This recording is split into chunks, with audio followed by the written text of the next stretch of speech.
a sua companhia neste final de semana, no dia de hoje, um dia que é tão especial para nós, não é mesmo, gente? Pois é, São João, uma data linda, que a gente deve comemorar bastante, que tem um peso muito grande na nossa cultura. E olha, eu já vou deixar a primeira dica de saúde.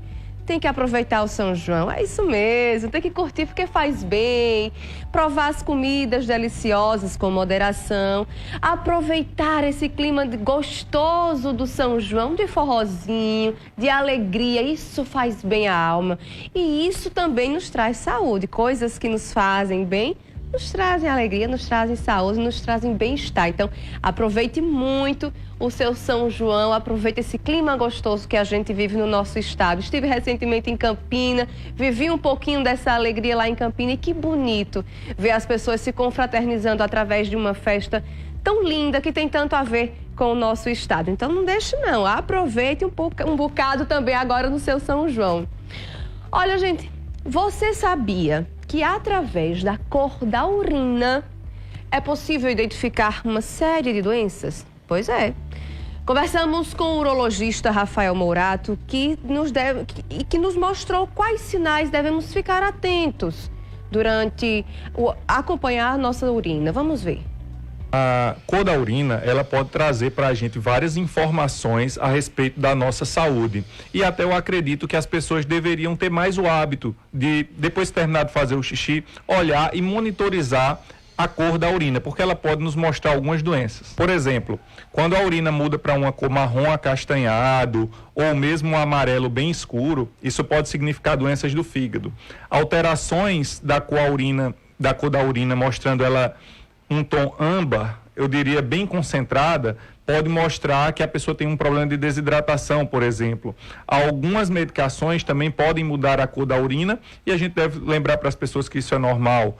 Alguns medicamentos podem fazer a mesma coisa. Então é muito comum, quando a gente passa alguns medicamentos que mudam a cor da urina, as pessoas se assustarem devido a isso, mas é importante que o médico tenha conhecimento desse tipo de alteração e tranquilize o paciente. Primeiro, para que evite que ele pare o tratamento. Muitas pessoas, quando veem a alteração da cor da urina, elas param de tomar o remédio. E também para que a pessoa não desenvolva nenhum tipo de ansiedade relacionada a isso. Alguns alimentos, como por exemplo, beterraba em excesso, cenoura em grande quantidade, elas podem sim mudar a coloração da urina. Mas isso deve estar bem atento, porque urina de cor rosada ou de cor avermelhada, ela também pode significar a presença de sangue, que está relacionado tanto com infecções urinárias, com tumores, ou seja, próprio câncer pode desenvolver e se apresentar como sangue na urina.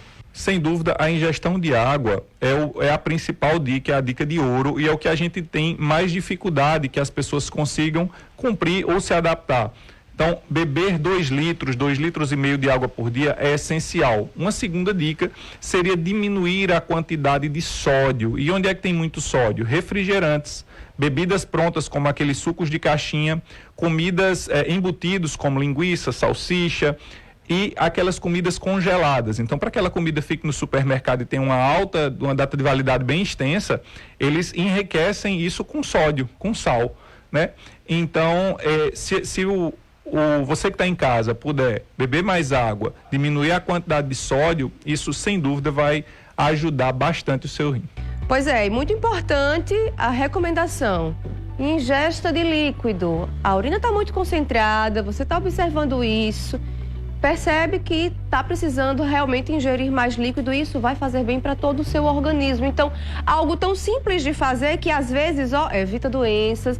Fica atento aí, então, realmente a sua urina, a esses sinais que o nosso corpo vai apresentando, como bem alertou, então, o nosso especialista. Fique atento também e não caia em cilada não, né? Vai cuidando da tua saúde, vai cuidando de forma simples, inclusive, bebendo mais água, ficando atento, buscando um médico quando realmente o seu corpo está respondendo de forma diferente, de forma estranha, não é mesmo? É importante ficarmos atentos aos sinais.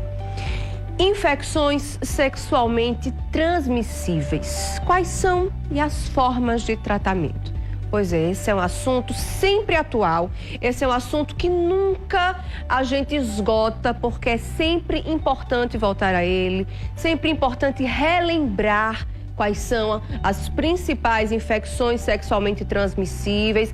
Importante também lembrar que o anticoncepcional, muitas vezes as pessoas começam a tomar erroneamente, já estou tomando anticoncepcional, então vou ter relação, enfim. Mas lembre-se, o anticoncepcional só vai evitar a gravidez, O anticoncepcional não evita doenças sexualmente transmissíveis, então fique atento e cuidado. A nossa equipe conversou com o médico infectologista Fernando Chagas, que explicou mais sobre a necessidade de cuidados preventivos. Acompanhe. O assunto de hoje é sobre ISTs, infecções sexualmente transmissíveis, que até pouco tempo a gente falava doenças. Algumas são bem comuns, a gente já ouviu muito falar, principalmente HIV, mas tem sífilis, tem gonorreia, a lista é grande, mas a forma de contaminação é a mesma. É sobre esse assunto que a gente conversa agora com o Fernando Chagas, que é infectologista. Fernando, muito obrigada pela participação. Às vezes esses assuntos vêm muito à tona na época de carnaval, que se tem uma incidência, um aumento de relações sexuais, mas o problema está aí o ano inteiro, né? E a prevenção é a chave. Como é que a gente faz para evitar essas doenças? Pois bem, como você bem falou, né? Hoje são ISTs, por quê? Porque muitas vezes são apenas vírus, no caso do HIV ou da hepatite, que eles não provocam diretamente a doença. A pessoa pode passar muito tempo com o vírus sem ter doença. Por isso mudou-se o nome de doenças sexualmente transmissíveis para infecções sexualmente transmissíveis. É importante a gente levar esse assunto às pessoas, como você bem também colocou, acaba se discutindo uma vez por ano. Por quê? Primeiro que está presente na vida das pessoas diariamente, né? Todo mundo tem relações sexuais. E segundo, é uma questão da gente discutir abertamente saúde, né? Não se trata de discutir relações sexuais, tendências, não. Se trata de discutir proteção, saúde. E a gente está vendo nesse exato momento uma epidemia de casos, especialmente de sífilis no Brasil, e pouco tem que ser discutido a respeito. A minha geração, por exemplo, foi impactada pela AIDS, que matou tantas pessoas. Ainda bem que hoje, com a medicação, a gente não vê mais tantas mortes como antigamente, e não significa mais uma sentença de morte. Mas a minha geração se cuidava mais. Hoje eu vejo os jovens que têm sido os mais acometidos, por exemplo, pelo HIV, e não se discute tanto as prevenções como se discutia na minha época. Então é importante a gente levar isso às pessoas.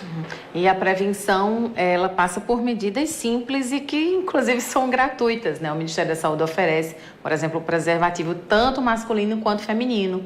Exatamente. E muita gente até fala, né? Não, mas eu tenho alergia ao látex do preservativo. Já existem preservativos que não são à base de látex, são à base de outras substâncias. Claro, não são baratos, nem sempre a pessoa tem acesso, mas cada vez mais, conforme se vende, se espalha, se facilita a chegada perto das casas das pessoas, melhor acessibilidade. Uma ou outra vez a pessoa pode sim ter acesso.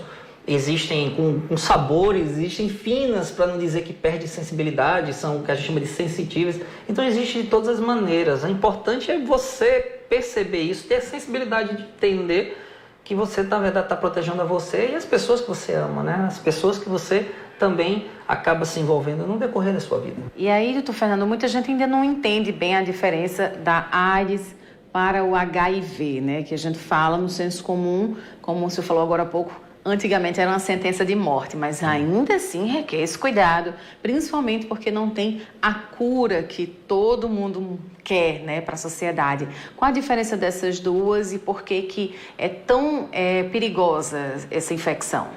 Pois é, a AIDS marcou toda uma geração, inclusive mudou a história da medicina, né, a partir do surgimento de uma doença que até 96 era de fato uma sentença de morte.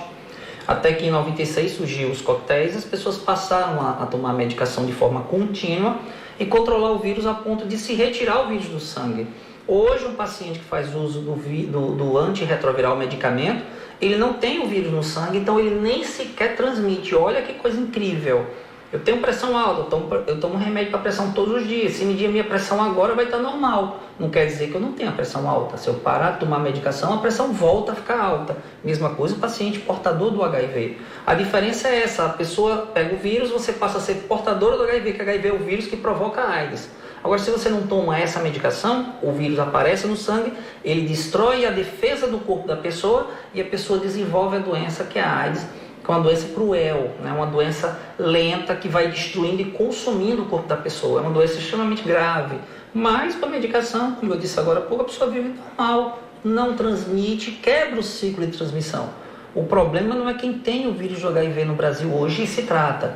O problema maior é que nós temos 250 mil pessoas no Brasil inteiro, que são portadoras do vírus e nem sabem disso. E aí entra a importância de se testar, de se buscar o teste na unidade básica de saúde. Não precisa nem solicitar, o médico solicitar, basta a pessoa externar o desejo de fazer o exame, que ao fazer o teste, se der positivo, a vida não acabou. É como quem descobriu que tem outras doenças que podem ser tratadas.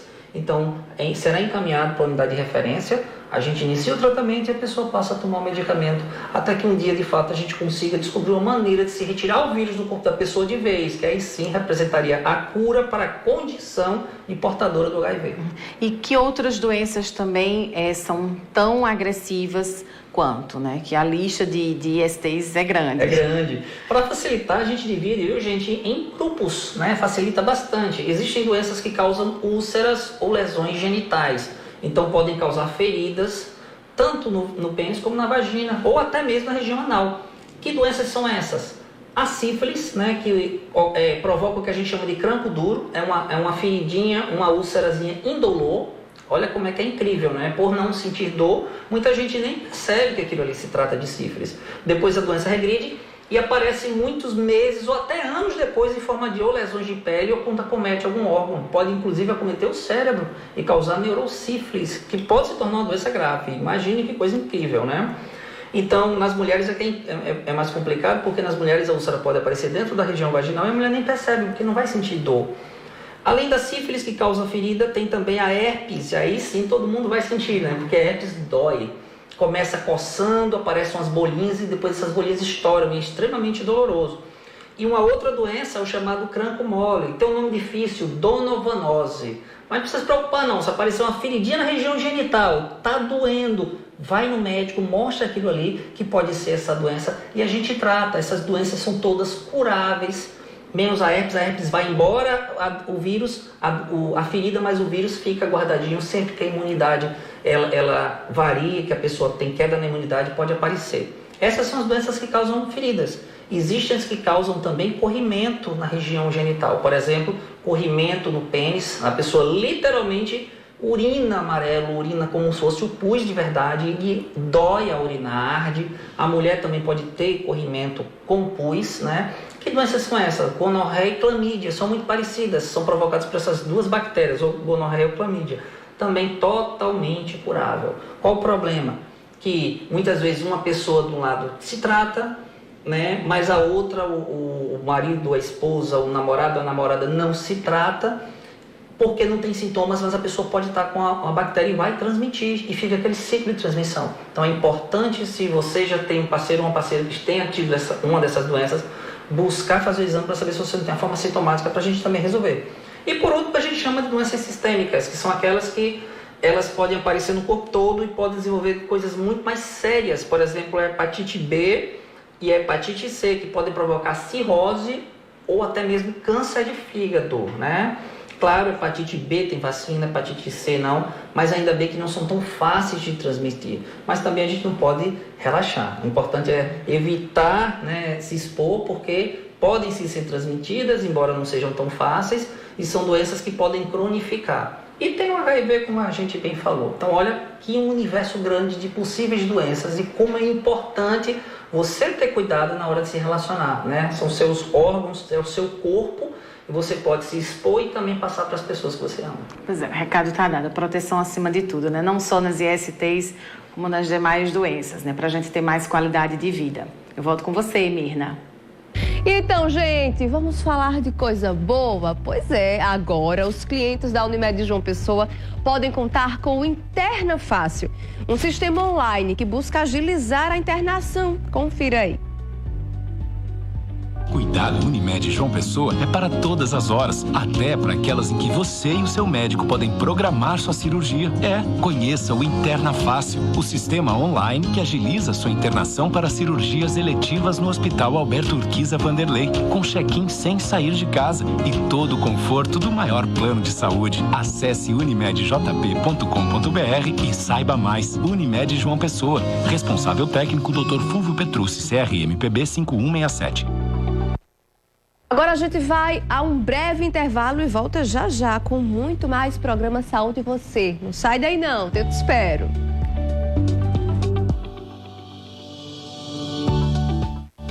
Saúde e Você. Oferecimento Unimed João Pessoa. Cuidar de você, esse é o plano.